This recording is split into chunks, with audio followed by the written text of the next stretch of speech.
The story of Mujige fish. In the palace of Poseidon, the god of the sea, there were many beautiful fish. Poseidon's palace was rich in food and had plenty of places to stay, so the fish didn't need to hurt or eat each other. In this safe place, they could simply show off their beauty. Many other gods would visit Poseidon's palace to see these beautiful fish. Poseidon took great pride in his fish, often introducing them to other gods as his treasures, almost like his own children. However, Poseidon had one regret. Despite having countless fish in his palace, he didn't have the Mujige fish, which was said to be the most beautiful fish in the sea. The Mujige fish was believed to have gone extinct a long time ago, but Poseidon never gave up hope. He spent hundreds of years searching the ocean for this lost fish. One day, while searching as usual, Poseidon spotted something shimmering in the distance, a beautiful fish glowing with rainbow colors. Its scales were pure white, not the dull kind, but a brilliant white that reflected light in all the colors of the rainbow. This tiny fish lit up the entire ocean around it, and it was so beautiful that it was named after the goddess of the rainbow, Iris. In this story, Mujige means rainbow. Overwhelmed with joy, Poseidon quickly swam towards the fish. But before he could reach it, a black fish suddenly appeared and swallowed the Mujige fish whole. Poseidon rushed to save it, but by the time he retrieved the fish from the black fish's mouth, it was too late. The Mujige fish had already died, and Poseidon was heartbroken. Poseidon brought the lifeless body of the fish back to his palace and mourned for 7 days.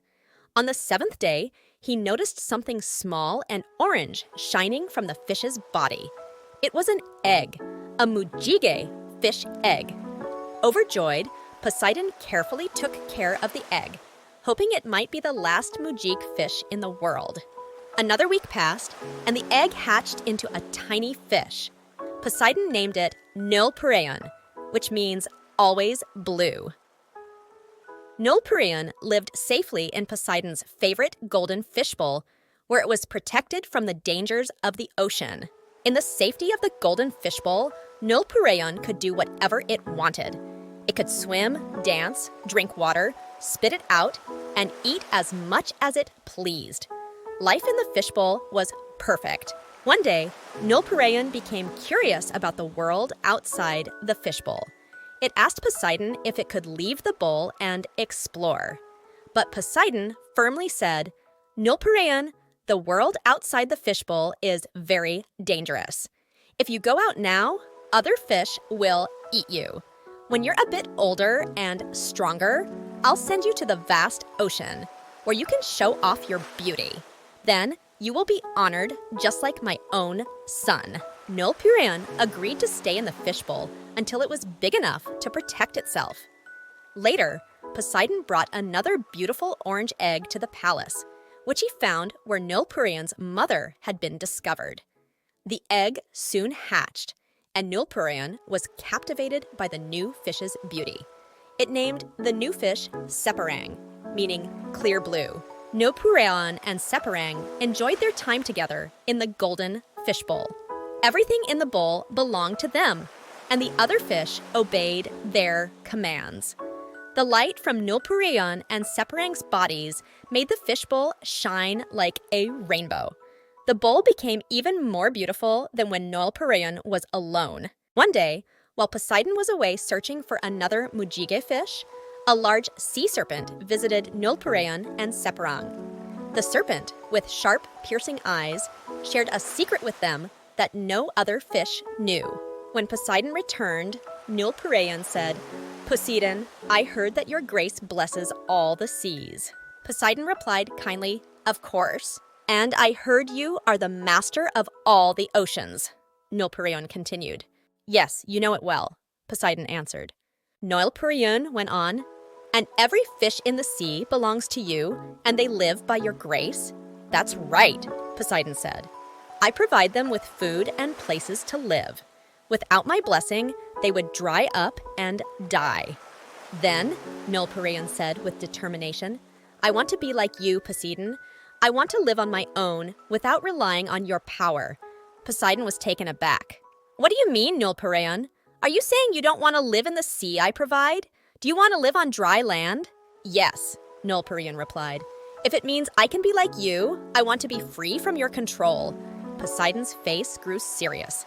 "Nulparaeon, you could be the most glorious fish in the sea, but you would give that up?" "I don't want to be second best," Nulparaeon said. "I want to be the best in my own place." So Nulparaeon and Separang left the safety of the sea and went onto the dry land, where Poseidon's power could not reach. But Poseidon loved them too much to let them die. Though they had gills and could not breathe on land, Poseidon sent just enough seawater to keep them alive. They couldn't swim freely, but they could survive. Poseidon decided that if Nulparaeon and Separang ever asked for more water, he would send them back to the ocean. But they stubbornly stayed in the shallow, muddy water, suffering but unwilling to return to the sea. Centuries passed, and Poseidon couldn't forget them. He eventually found them in a place he called the Sea of Pain. The fish there were living miserably in the shallow water, gasping for breath and eating sand instead of clean water. Their once beautiful scales were dull and scratched, and they bled from their wounds. Heartbroken, Poseidon called one of the fish, named Cynara, and promised to lead it to a better place, a place with clean water called Daon. There, Cynara and its family would live, and Poseidon named the fish there Nari, meaning prince. Poseidon's plan was for the Nari to dig the pool wider, providing clean water to other fish, and eventually, all the Mujige fish would return to the vast ocean. The Nari would be honored as Poseidon's sons, but as time passed, the Nari did not follow Poseidon's plan. They were content with the shallow water and did not work to make the pool wider. Poseidon was angry and warned them to dream of the day they would return to the ocean. But the Nari preferred the muddy water, and Poseidon gave up on them. Finally, Poseidon decided to become a fish himself and show them how wonderful the ocean could be. When he arrived in the Sea of Pain, some fish experienced the clean seawater and were amazed, while others attacked him.